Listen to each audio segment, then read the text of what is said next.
It's important that I just put myself 100%, apply myself, and represent, the young black male, whatever I do.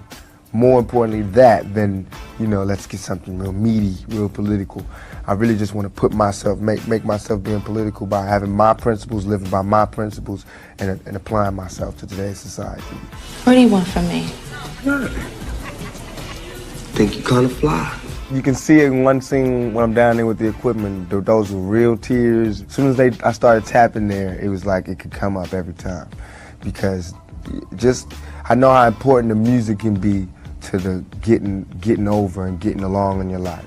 I know how the music can heal people's soul. It can be the difference between life and death. We can be Hollywood brothers, or we can be real brothers. And if you want to take this the Hollywood way, it's cool. All right, you got me. I can't do your movie. But if you want to take this the brother way, I can see you on the streets. And if you're making movies about brothers from the streets, you reap what you sow. I was real confident about what I could do. I did not disagree if we were really going to make love. I said, if I could make love with Janet Jackson, I'll take 4 AIDS tests. But if I'm going to do a love scene with her, just like somebody else did, and they didn't take a test, I'm not taking a test. Not only am I not taking the test, get out of my trailer. I was like, and they sent like 4 different people to ask me, like somebody else asking me. First they sent the producer, then they sent the black dude, then they sent John, then they sent the girl. It don't matter who you send, I'm not taking one. Just, to me, it was just like an insult. So the movie was always like, boo, this number has been changed. And it was like a movie. I mean, it was like the day after the movie wrapped. I did like... This number has been changed. I said, oh, okay. As far as your music is concerned and doing movies, which do you prefer and what does it bring out of you? I enjoy the satisfaction of doing both. It's like, I don't know what peace would be, but it's the closest thing I have to being at peace with myself. It's when I'm doing a movie, like when I was doing Poetic Justice and working on my album. It's just like, I guess it would be like having a baby. I feel like I've done something. I've dropped something. Dropped a load. I work hard on something and it drops, So that's what I felt like, and I have to nurture, and it's going to be something that's going to feed people. It's like an album, and it's like the movie. So it's important to me, and it's work, and I take it very seriously. So I think I would never split either one. And to me, they make me feel just complete, make me feel like a human being. It feels like this is what I'm here for. There's an article that talks a lot about the fact that when you were making the movie and there was going to be a love scene, Janet Jackson insisted that you have an AIDS test, and you said, forget it. Yeah. Is that true? It's absolutely true. It wasn't, I don't know if it was Janet that it came from, but I know that they suddenly, out of the blue, they wanted me to take an AIDS test for this love scene. And I did not agree. I did not disagree if we were really going to make love. I said, if I could make love with Janet Jackson, I'll take 4 AIDS tests. But if I'm going to do a love scene with her, just like somebody else did, and they didn't take a test, I'm not taking a test. Not only am I not taking the test, but get out of my trailer. I was like, and they sent like 4 different people to ask me, like somebody else asking me. First they sent the producer, then they sent the black dude, then they sent John, then they sent the girl. It don't matter who you send, I'm not taking one.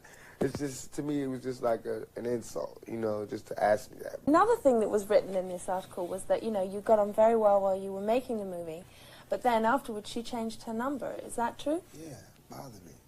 I mean, I probably wasn't intentional. Everybody changed their number, but I mean, it was so, I really thought I made a friend. I thought, I know Janet Jackson for life, So the movie was always like, boo, this number has been changed. And it was like a movie. I mean, it was like the day after the movie wrapped. I did like, I said, man, it was like, and the last day I saw him, I saw Renee and saw her boyfriend. He's like, we're going to go play the guns with the paint guns. We'll play paint guns. All right, I'm going to call you. All right. This number's been changed. I said, oh, okay. So it was an act. Nah, but I think that's just, whatever. This whole thing with the Hughes brothers, and you, I don't know if this is true, but this was also written in the article, that you heard on MTV News that you lost that part. And that whole story, was that all true? It's all true. Only thing that's not true is that my friends beat them up. Only thing that wasn't true is that I got boys to beat them up. True part is that, true to the matter, me and them had a problem, and he got his ass kicked. I didn't jump on him or anything. It was both brothers standing there. It just so happened that one of his brothers was a coward and he ran. I can't help it if I was fighting two guys and one ran. Just because that was his brother, he should be trying to put in jail for running. You know what I'm saying? I'm fighting two guys, he runs. So I'm not stopping because your brother's a coward. But I felt like they disrespected me in the biggest way, because everybody's out there talking about black people unite and get together, and how could you do that? How could you? All I was doing was talking, was saying I didn't understand this role, and just because you felt, he just straight told me in words that I embarrassed him in front of his cast, and I've taken away the respect of a cast and a director. And I was like, you guys don't even know what you're doing. You're playing a big game in Hollywood. You're reading people's notes and you don't even know what you're doing. And I'm not going to let that happen. I said, we can be Hollywood brothers or we can be real brothers. And if you want to take this the Hollywood way, it's cool. All right, you got me. I can't do your movie. But if you want to take this the brother way, I can see you on the streets. And if you're making movies about brothers from the streets, you reap what you sow.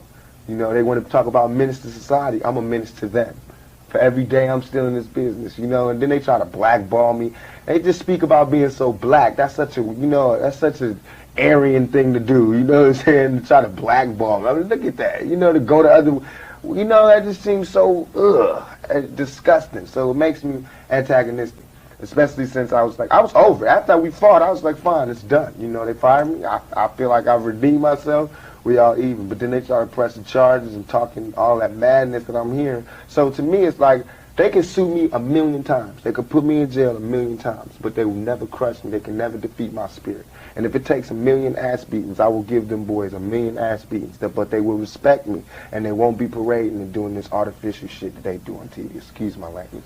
But I just can't stand it. I can't stand for somebody to try to represent the young black male and be artificial and be against him in real life, And then I think one of them said, that's it for him in Hollywood. Yeah. And then John Singleton said, well, it's not as far as I'm concerned. How dare you say that's it for you in Hollywood? Even in my most angriest moments, I didn't wish for them to never make another movie. To me, they're comrades in the business. I feel like I went to see the movie like 8 times, and they fired me from their movie.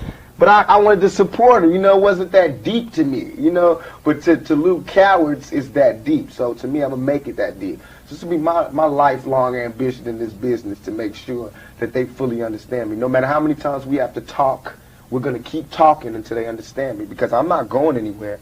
Whether Hollywood doesn't give me another movie or not, I'm not going to go anywhere. You know what I'm saying? And so it's like, they're going to have to see me at another day. And they can sue me and have bodyguards or whatever, but they got to see me. And so they should come real. Now we can, because I would love it to just discuss this matter with them. But the more they try to be something they're not, the angrier I get, and that's what's really happening. It's important